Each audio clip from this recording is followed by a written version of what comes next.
dhul buuraley ah, dhul qabow iyo kuleel isku bedela, dhul uu dhiigga cadaawuhu ka yahay wax iska caadi ah. Waa Afghanistaan, dal ay quwad kasta oo dinida timaada ay ku joogto.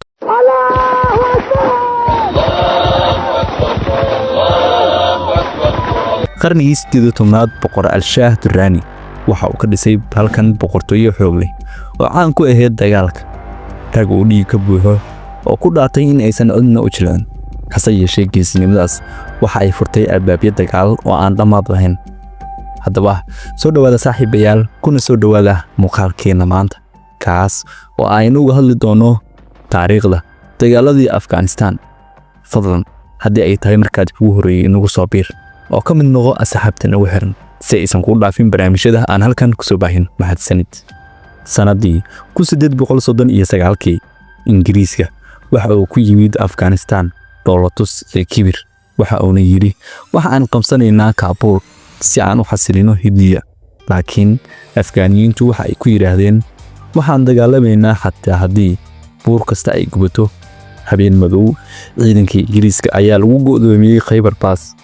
baraf iyo dhiig baana isqasay. subaxnimadaas waxa dhigta dhiigga loo daray intii ugu badneed ciidamadii Ingiriis. intii soo hartana waxa ay noqdeen wax carada iyo wax soo dhiiba. mar labaad ayuu haddana soo laabtay Ingiriisku. markana wuxuu la soo laabtay isagoo oo wato qoriyo iyo taangiyo. laakiin mar walba wuxuu helayay hal jawaab, taas oo ah Afgaaniyiintu isma dhiibayaan. qarnigii 20aad boqor Amaanullah Khan ayaa ku dhawaaqay madax bannaanida. dagaal xoog leh ayaa dhacay, balse markan waa Afghanistaan oo guuleysatay. sanadii 1919 waxa ay noqotay dal madax bannaan dhulka buuraleyda ah. wuxuu noqday astaanta xorriyadda iyo geesinimada. kadib xorriyaddii Afghanistaan, halkii laga sugayay ixtiraam iyo xushmad inay caalamka ka helaan, markana waxaa furmay buug cusub. waa buug ka darankii hore. waa duulaan oo ka imaanaya mid ka mid ah awoodaha ka jiray dunida xilligaas. sanadii 1979 dadka waxaa buuxiyay diyaarado leh calaamadda casaanka ee Soofiyeedka. qoryo cas, taangiyo iyo gantaale ayaa lagu soo daadiyay Afghanistaan. laakiin buuraha Hindukush waxaa ka kacay cod cusub. waa mujaahidiinta, rag da'yar, qaarna xitaa aysan tababar lahayn, ayaa ka dagaalamayay buuraha, guryaha iyo dooxooyinka.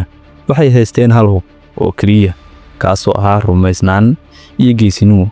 10 sano kadib quwaddii weyneed ee Soofiyeedka waa ay jabtay. askartii Soofiyeedka waxa ay ku noqdeen guryahoodii iyagoo niyad jabsan.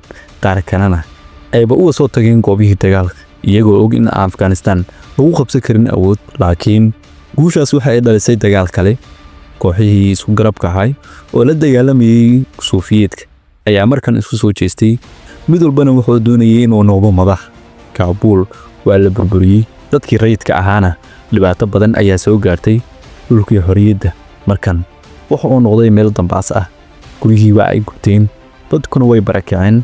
markaas ayuu mugdo cusub imaaday. markan waxaa imaaday dhalinyaro diineed oo ka soo baxay madrasooyinka Pakistaan. waxayna isku bixiyeen Taliban, taas oo macnaheedu yahay arday. waxa ay ku dhaarteen in ay soo celi doonaan kala dambeynta. waxaana mar kale Kaabul ka daarmay iftiinka xorriyadda iyo nabadda. muusigii waa la mamnuucay. wax walba oo diinta Islaamka ka hor imaanayay waxaa laga dhigay wax mamnuuc ah. qofkii lagu arkaana oo mari doona ciqaab. Kaabul markan waxa ay dareentay iftiinka iyo saasaanta nabadeed. laakiin taas siima aysan waarin. sanadii 2001 waxaa dhacday dhacdo dunida dhan oo bedeshay. waa dhacdadii qaraxyadii taariikh mataanaha ahaa ee 11 Sebtembar. dhacdadaas oo Mareykanku ku eedeeyay in ay ka dambeysay Al-Qaacida. markan Mareykanku waxa uu weeraray Afghanistaan si uu u tirtiro Al-Qaacida iyo Taliban. gantaalada ayaa cirka ka soo dhacayay.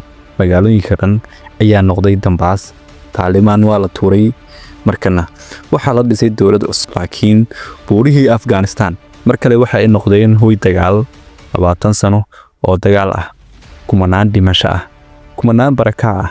Mareykanka waa lagu jabiyay dagaalkan ayaana noqday mid sii fiday oo uusan awoodin inuu xakameeyo. Afgaaniyiintana waxay ku celcelinayeen mar walba in guushu ay u dambeyn doonto ninka dhulka iska leh. ninkii dhoofka yimidna oo bixi doono. markii diyaaradii ugu dambeysay ee Mareykanka ay ka dooshay Kaabul, Taliban ayaa mar kale si degdeg ah u qabsatay dalka. sababtoo ah dawladda halkaas ka jirtay oo ay dhiseen Mareykanku waxa ay ahayd dowlad maqaansaar ah mana aysan awoodin inay xajisato gacan ku haynta dalka shisheeye ay ku tiirsanayna waxa uu qaatay boorsooyin ayagana kama dambeynina madaxdoodii way raaceen maanta Afghanistaan waa dal nabad ah kuna naaloonaya nabadda xukunka shariicada islaamka wadaba saaxiibayaal muuqaalkeena maanta halkaas ayaan ku soo gabagabaynaynaa. Assalamu alaykum wa rahmatullahi